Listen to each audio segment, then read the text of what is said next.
हाय, hello, नमस्कार मंडळी. तुमचं मूल तुमच्याकडे सारखं माझ्या पोटामध्ये दुखतंय अशी तक्रार करतंय का? त्याला भूक कमी लागतीये, रात्री झोपेमध्ये असताना ते दातावरती दात घासणं, त्याचं पोट फुगतंय, अचानक त्याची चिडचिड वाढलेली आहे. बघा, हे सायन्स जे आहे ते काही वेळा पोटामधले झालेले जे जंत असतात त्यामुळे असू शकतात. आणि यासाठी पूर्वी आपली आजी एक साधा घरगुती उपाय करायची. पण आज तो उपाय जवळपास 90% लोक आहेत ते विसरलेले आहेत. आणि तो उपाय म्हणजे ओवा, सुंठ आणि गूळ घालून केलेले छोटेसे लाडू.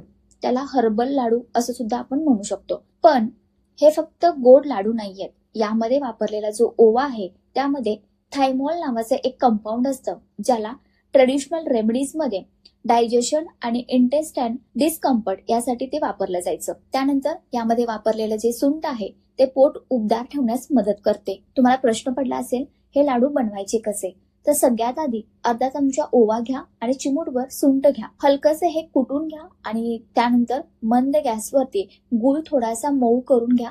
त्यामध्ये हे कुटलेलं जे मिश्रण आहे ते टाकून त्याचे छोटे छोटेसे गोळे बनवा. पण लक्षात ठेवा, हे खूप जास्त प्रमाणामध्ये तुमच्या मुलाला देऊ नका. साधारणपणे 5 वर्षापेक्षा जी मोठी मुलं आहेत त्यांच्यासाठी याचा वापर करा. तोही अगदी कमी प्रमाणामध्ये, म्हणजे अगदी आठवड्यामधून 1 ते 2 वेळा दिलं तर ते पुरेसं आहे. हे लाडू दिल्यानंतर तुमच्या मुलाला पुरेसं असं कोमट पाणी पाजा. जंत होऊ नयेत यासाठी हायजीन हे फार महत्वाचं आहे. तुमच्या मुलांची नखं स्वच्छ आणि लहान ठेवा. बाहेरचं जे अनक्लीन फूड आहे ते त्यांना देऊ नका. जास्त स्वीट्स देणं टाळा, कारण जंत होण्यापाठीमागचं अस्वच्छता हे फार मोठं कारण असू शकतं.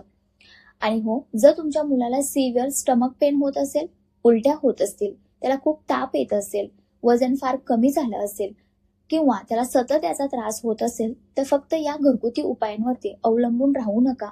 पिडियाट्रिशियनचा सल्ला घेणं फार गरजेचं आहे, कारण प्रत्येक पोटदुखीचं कारण हे जंत असतील असं नाहीये. काही वेळा काय होतं, इन्फेक्शन झालेलं असतं किंवा इतरही काही मेडिकल इश्यूज असू शकतात. त्यामुळे ज्या मुलांना ऍसिडिटी होते, अल्सर्स आहेत, त्यानंतर स्पायसेसची अलर्जी आहे किंवा काही क्रोनिक इलनेस आहे, अशा मुलांना हा उपाय डॉक्टरांचा सल्ला घेतल्याशिवाय अजिबात देऊ नका. हे घरगुती उपाय जे असतात ते एक सपोर्टिव्ह म्हणून काम करत असतात. ते मेडिसिन्स किंवा प्रॉपर डायग्नोसिस याची जागा घेऊ शकत नाहीत. अशाच ट्रेडिशनल युजफुल हेल्थ टिप्ससाठी चॅनलला सबस्क्राईब करायला विसरू नका. या उपायाने तुमच्या मुलाला फरक पडला की नाही पडला हे मला कमेंटमध्ये नक्की सांगा. भेटूयात पुढच्या नवीन व्हिडिओमध्ये. तोपर्यंत धन्यवाद.